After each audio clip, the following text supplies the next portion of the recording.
And we're joined here today with Melinda Rombouts, CEO of EEVVF. How are you today? Good, and how are you? I'm doing well. You know, there's a good New Year's, but now it's on to 2019, so it's a lot ahead of us, as I can imagine you're faced with over the last couple of days, but going into 2019 as well. Yeah, as always, going full tilt and really excited with the new edibles regulations coming through. So that's really exciting for us and the Eve brand. So we're really looking forward to 2019. Yeah, and before we touch about edibles, I just want to quickly touch on a couple of developments that have happened recently since the last time you came on our show, and that was what a lot of investors were waiting to see. The sales license amendment going through, but also you've now done your shipment of clones and shipment of dried cannabis. How are those first steps in the clones and dried cannabis shipments? So clones have been interesting. We have a unique packaging that really makes it affordable for us to package. So the actual packaging material is kind of unique. It comes out of the greenhouse industry. And so that way, really to ship about four, the packaging materials themselves are only a couple dollars as compared to some of the other options out there that is, quite a bit higher per plant. So yeah, I think it works out to be about $2 or $3 for four plants just for the packaging material. So we can ship out product a lot cheaper. I think it's been really good. It's been very steady as far as the clone shipments. One thing that we're working with Newfoundlanders right now is I'm not sure that people were aware that it costs the same to ship one as four. So we're really hoping that we can update our friends over in Newfoundland and get them to know that, because that definitely improves the cost per plant. And yeah, we made our some big shipments of dried trim and bud. And so that went out basically over the holidays. So as you know, we got our license December 10th to ship to the provinces. So right now we're working with all of the provinces and getting those purchase orders so that we can start shipping to the provinces. So Newfoundland right now, we are ready to kind of finalize some of the numbers for them and get those out. And then next, of course, would be Ontario. Yeah, and leading right into my next question, actually, is getting into the stores for Ontario and BC and other provinces. Is that going to be happening in Q1, or is it going to be in Q2, or is that where are we at with getting those into so that all investors or consumers can start purchasing some flower from EEVVF? Sure. So Ontario, definitely Newfoundland and Ontario will be very, very shortly. So Newfoundland, we're hoping to get on a call with them today. The OCS actually comes and visits us this week so that we can just finalize some of our numbers and start shipping out that way. We've got purchase orders coming in from the private stores. So yeah, we're really excited. So Newfoundland and Ontario definitely, hopefully this week, if not next week. And then BC, of course, will be our next province that we're heading to. Hey, and that's great to hear. So as you know, we always turn to our community for questions. We turn to different groups across all social media and asking investors what questions they have. And a lot of them centered around your facility. As you can imagine, people are curious about the progress in your phase 2 of your facility. But also there was a question, so it's kind of a two-part, where they're asking, is it fully funded? And if not, what type of avenues are you looking to for financing the rest of your phase 2 construction? Right. So I think when originally we had hoped that we could finance most of it through sales. Now, one of the things that's really hurt us is that our flowering room number 2 was ready in July, but it just got licensed in December. So that really threw off our numbers, which is really disappointing. But moving forward, yeah, we're looking at different debt options right now. Well, debt is definitely my preferred choice. As you know, I'm still a larger shareholder and we've always been against further dilution. But of course, we're looking at a number of options. But right now, we do have a very promising avenue with a local bank. So that's what we're really focusing and really hope to. It's a previous relationship, so we're hoping to move forward with them. And so we're very excited about that. It just opens up the possibilities. And, you know, there's so many different opportunities when it comes to this industry as far as, you know, what's happening for export, our brand. So this is where, you know, having a little bit more cushion is also going to help us. So it's really looking after not only the expansion to make sure that we can keep that all up and on time, but also looking at other opportunities that we may need funds for. Absolutely. And specifically talking about the facility in itself, how are you coming along with phase 2? And for investors who may not know, in 2019, what is your forecast kilograms per year that you'll be able to complete once this next phase is up and running? And what do you have currently running, actually? Sure. So like I said, flowering room number 2 was open. So right now we're sitting at 220,000 square feet. It is sitting right now by the end of January, it'll be in full production. So we should have full harvest starting in March. So pretty excited about that. It's definitely definitely a lot of more work for our team, but they're really getting together and really making this work. And then phase 2, we had to get a lot of stuff done before it started freezing. So we worked with our municipality really closely to make sure that we had everything in place so that we could get moving on that phase really quickly. So all the stump posts were put in. I think that there were some pictures posted by our marketing team on Facebook and some of the other social media as far as some of the other buildings. So right now the builder is focused on there's going to be a hot water tank. It's part of the heating system. So they're working on that. They're working on the boiler system in the room for the boiler system. And then also our irrigation is going in. So they're basically doing all the groundwork. All the material is here and ready to go. So we're just crossing our fingers to make sure that the weather works with us and so that we could keep going. But construction is still happening every day. It's really moving ahead. So like I said, we're still, all the building material is here, just ready to be up and going. So our plan is, right now it looks like we should be ready. The entire building should be up by the summer, and then with first harvest in the fall. So right now we're sitting at about, we are looking at about 5,000 kilograms over the year with the 220,000. And then we'll be going up to 50,000 kilograms per year. And I'm just talking, we measure that in bud. I know that you see a lot of times it's 100,000 kilograms per year.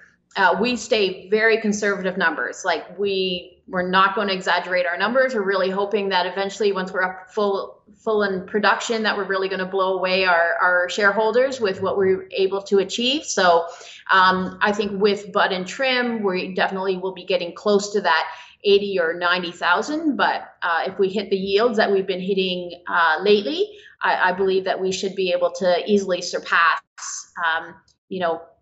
and impress our shareholders with the production numbers that are coming out.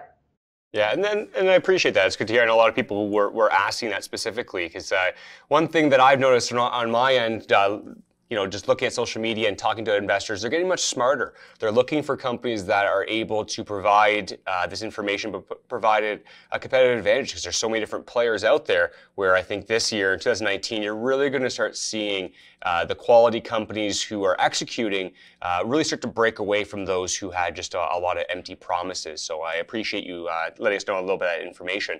But off the top of the head, by any chance, do you know what you're aiming for your cost per gram? Moving forward, or even currently at this time?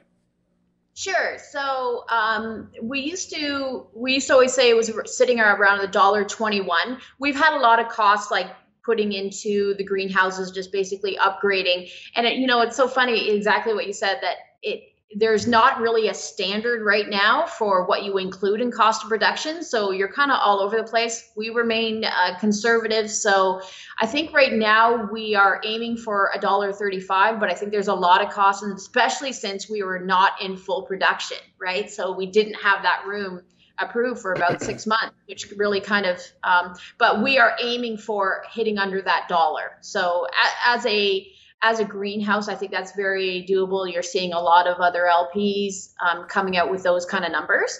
So we're aiming for under the dollar, $1 per gram. Very nice. And yeah, there isn't a specific cost per gram, finding out what exactly that is. There's no formula that everyone's abiding by. There are some people where I see they're showing 60 cents, and then other people are showing $1.70. I'm thinking that the $1.70 people are telling a little bit more truth than the 60 cents. So I'm hoping that comes together and we start having a factual, this is the formula, so that we can compare one to another. But even getting closer dollar under dollar, that's where you want to be. So that's good to hear. Again, our CFO, he's very conservative. He always wants to put out the truest numbers possible. So I find that he'll include some costs that other LPs aren't including. But it's more than fair, and we want to be able to always put out true and accurate numbers. Perfect. Now, switching gears here, at the very beginning of our interview, we were talking about edibles. I said just one moment because we're going to go over, just updates and the facility and how we're getting there. But that's an area that really can prove to be a differentiator for yourself. And in the case of tropical creams and different edibles and all those different things, we know that now in October of this year, we're going to start getting the first bits of that legalization coming through, so you can start having that.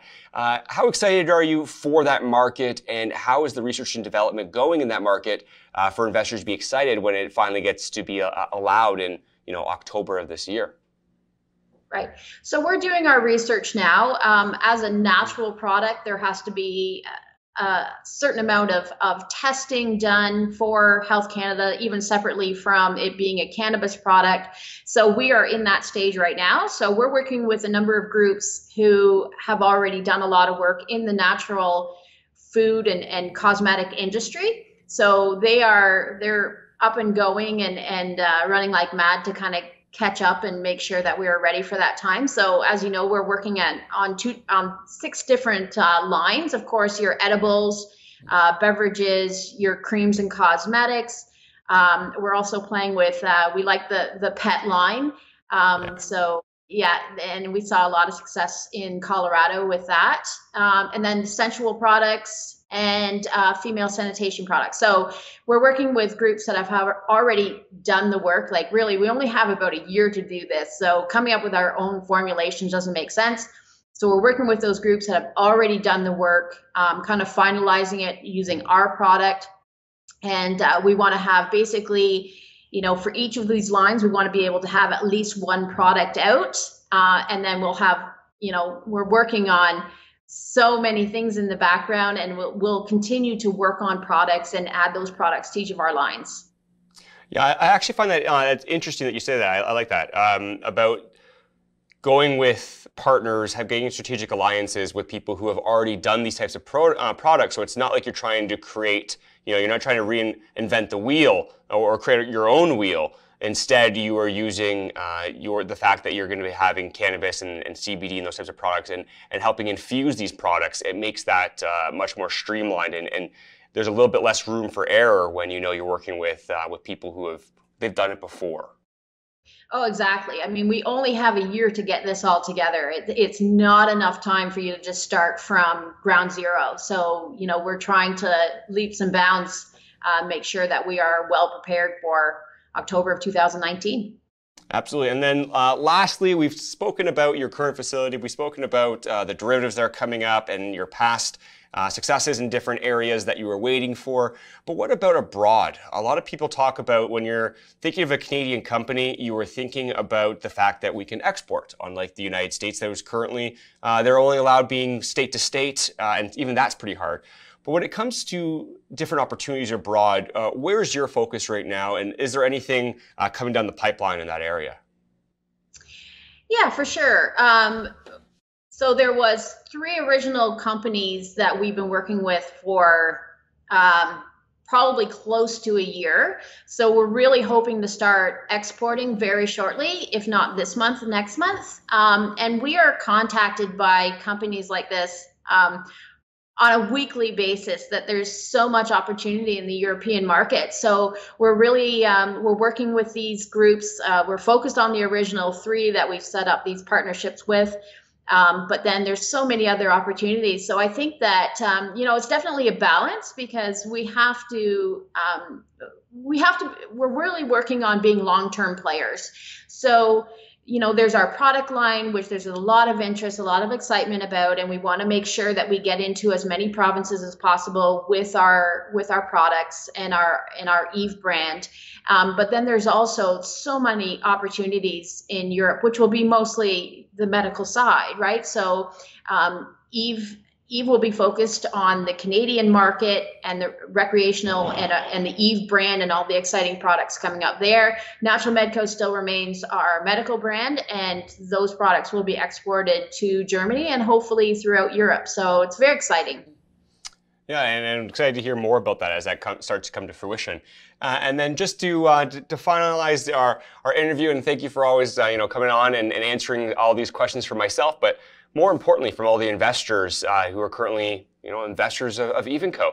But one area, obviously the last little while, the cannabis sector has been following, well, really all North American markets, and a lot of these valuations are down quite significantly.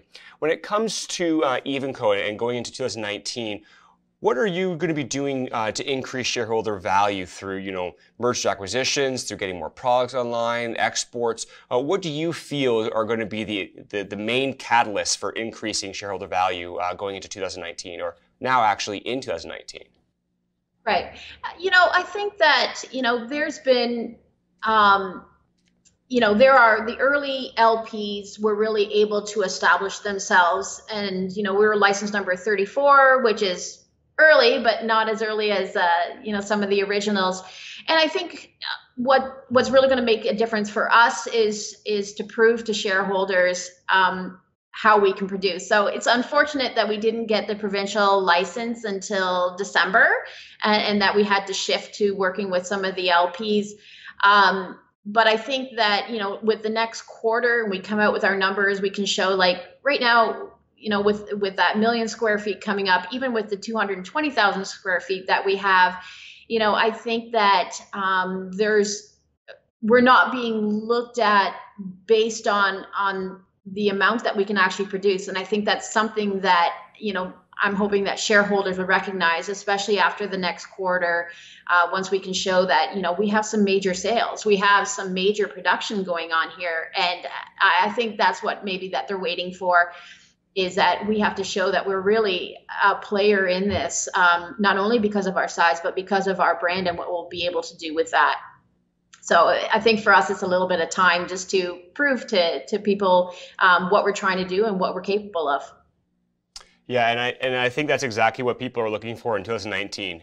We've gone the last several years where speculation has really driven share price, and just in general has really driven this market, where this is starting to come into the year now. I've always been saying Q3, Q4 is when it's really going to begin, where it's show me the numbers. So looking forward to that coming soon. But thank you very much for coming on the show. Always appreciate your time, and good luck with everything in 2019. We'll have you on the show again in the near future to go over a little progress report of how the year's gone. Yeah, that's great. Really appreciate it.